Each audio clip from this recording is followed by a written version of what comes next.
Hello friends, ഇനി നമ്മൾ role of സ്പീക്കറിനെ കുറിച്ചാണ് പറയുന്നത്. റോൾ ഓഫ് സ്പീക്കർ എന്ന് പറഞ്ഞു കഴിഞ്ഞാൽ, സ്പീക്കർ എന്നാൽ ലോകസഭയുടെ പ്രിസൈഡിംഗ്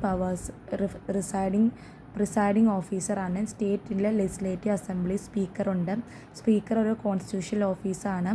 ഹൗസ് സ്മൂത്ത്ലി നടത്തുക, ഡിസിപ്ലിൻ മെയിൻറ്റെയിൻ ചെയ്യുക, മെമ്പേഴ്സിൻ്റെ റൈറ്റ്സ് പ്രൊട്ടക്റ്റ് ചെയ്യുക എന്നിവയാണ് സ്പീക്കറിൻ്റെ മെയിൻ ഡ്യൂട്ടി. ആർട്ടിക്കിൾ 93 to 96 വരെ പാർലമെൻറ്റ് സ്പീക്കറാണ്. ആർട്ടിക്കിൾ 178 തുടങ്ങി 181 വരെ സ്റ്റേറ്റ് ലെജിസ്ലേറ്റീവ് സ്പീക്കറാണ്. പിന്നെ പറയുന്നത് election of the speaker.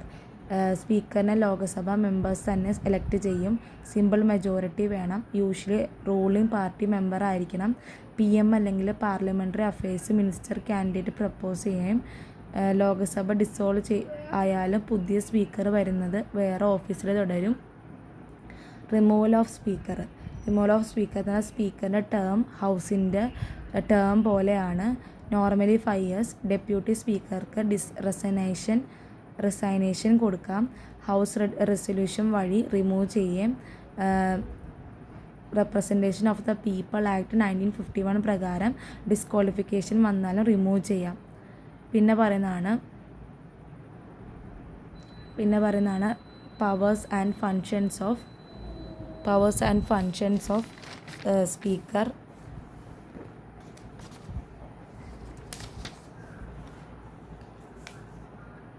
Powers and functions of the speaker എന്ന് പറഞ്ഞു കഴിഞ്ഞാൽ,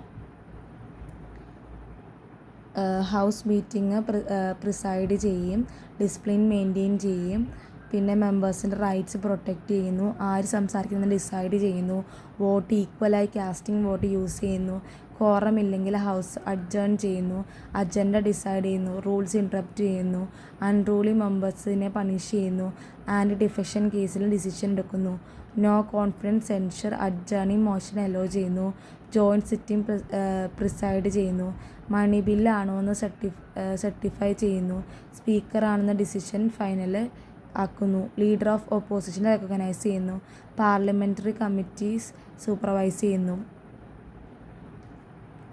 ഇതൊക്കെയാണ് powers and functions of the speaker.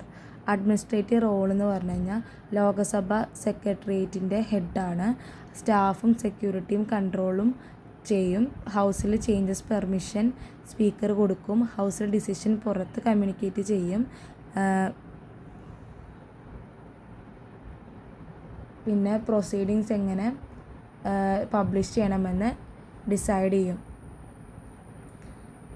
പിന്നെ അതർ റോൾസ് എന്ന് പറഞ്ഞു കഴിഞ്ഞാൽ, speaker house session date approve ചെയ്യും, ബിൽ അമെൻമെൻറ്റ്സ് അലോ ചെയ്യും, പ്രിവിലേജ് ഇഷ്യൂസ് കമ്മിറ്റിക്ക് റെഫർ ചെയ്യും,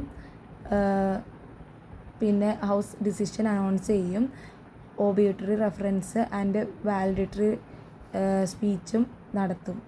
കൺക്ലൂഷൻ എന്ന് പറഞ്ഞു കഴിഞ്ഞാൽ, ഇതിൽ കൺക്ലൂഡ് ചെയ്യുന്ന സ്പീക്കർ ഹൗസിൻ്റെ ഡിസിപ്ലിനും ഡിഗ്നിറ്റിയും പ്രൊട്ടക്റ്റ് ചെയ്യുന്നു. ഏറ്റവും ഇമ്പോർട്ടൻറ്റ് കോൺസ്റ്റിറ്റ്യൂഷൻ അതോറിറ്റിയാണ്. സ്പീക്കർ ഇമ്പാർഷ്യലായി ഹൗസ് കണ്ടക്ട് ചെയ്ത് പാർലമെൻറ്റ് ഡെമോക്രസി സ്ട്രോങ് ആക്കുന്നു. Thank you guys.